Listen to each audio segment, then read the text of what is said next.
I never imagined it would come to this. Not like this. We were sitting on the couch after dinner, our plates still on the coffee table, the TV murmuring quietly in the background. I had been trying to reach her for months. Months of subtle hints, months of trying to connect, of wanting intimacy that felt real, not transactional. "Can we talk?" I asked softly, hesitant. She looked at me, eyes sharp, almost amused. "Talk about what?" "About us," I said. "About, physical stuff. I miss you." She laughed. Not a warm laugh, not a laugh that included me, but the kind that cuts through your chest like glass. "I don't know why you're bringing this up," she said. "My body, my rules. You don't get to tell me what I do with it." I blinked. That wasn't a casual boundary. That was a declaration. "My body, my rules," she repeated, louder this time. "And I'm done negotiating. If you don't like it, tough. You'll never see me again." The weight of her words hit me like a fist. I felt my chest tighten, my stomach turn. Everything I thought we were, every late night of vulnerability, every quiet moment of closeness, crumbled into this sentence. "You're serious?" I asked, my voice barely above a whisper. She nodded, smiling faintly, almost smugly. "Yes, I've tried. You push, you pressure, you don't respect boundaries. Fine, I won't see you again. Ever." I couldn't respond. I wanted to. I wanted to beg, to plead, to explain that love isn't about ultimatums. But I also knew something crucial in that moment. She wasn't thinking about love. She was thinking about control, about power, about the thrill of saying no while knowing I'd stay. That night, she left for a friend's gathering. She kissed me on the cheek like everything was fine. I didn't kiss her back. I didn't even smile. I went to bed alone. Not because she left, but because I realized I had been holding on to someone who no longer existed. The days after were a blur of silence and clarity. I stopped calling, stopped texting. Every time my phone buzzed with her name, I felt a pang, but I reminded myself, she gave me no choice. She had made her decision clear. A week later, she texted, "Are you ignoring me?" "Yes," I replied. "Why?" "Because you already decided." The next day she called. No answer. Then she came by the apartment. She stood at the door, arms crossed, a mixture of frustration and disbelief on her face. "You're punishing me?" she asked. "I'm respecting you," I said calmly. "The same way you respected me when you chose to walk away." Her eyes widened. She didn't like that. She didn't expect it. "You can't just," she started, but I interrupted. "I can.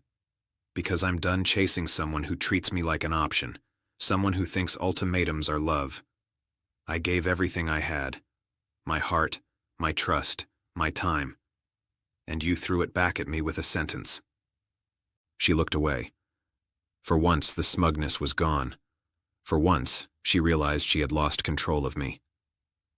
Weeks passed. She texted occasionally, each time apologizing in small doses, hinting at regret, hinting at desire to fix things. I never replied.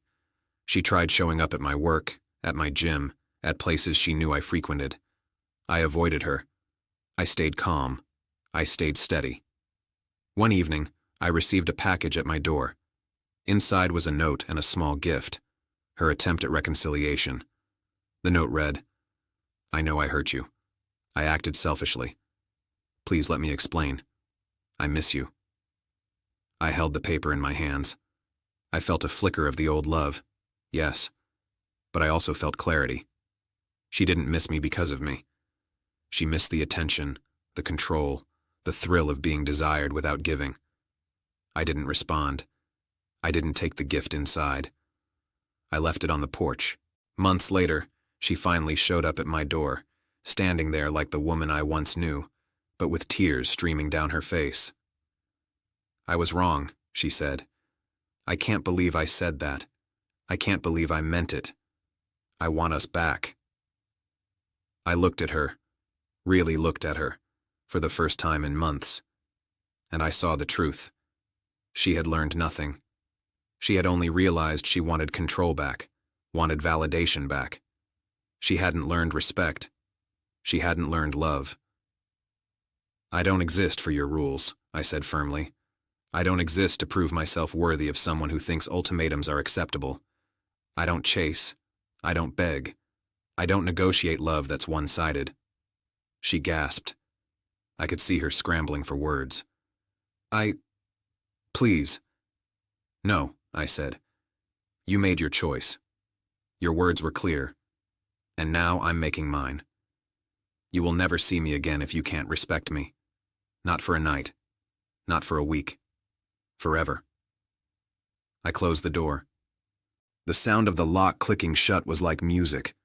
I walked away from the life I thought we shared. I didn't look back.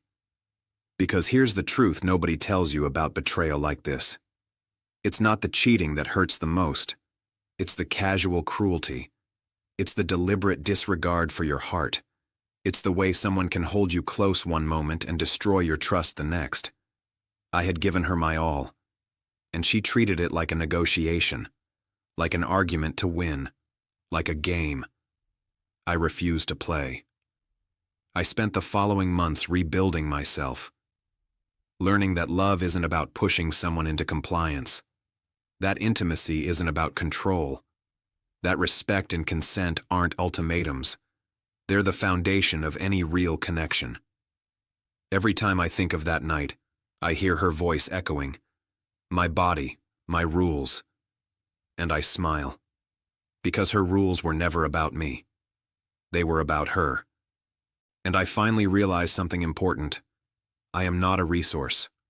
I am not a consolation. I am not someone to be bargained for, bargained away, or begged for. She wanted control. She wanted drama. She wanted the power to hurt. I wanted peace, respect, love that didn't require ultimatums. She chose her rules. I chose myself.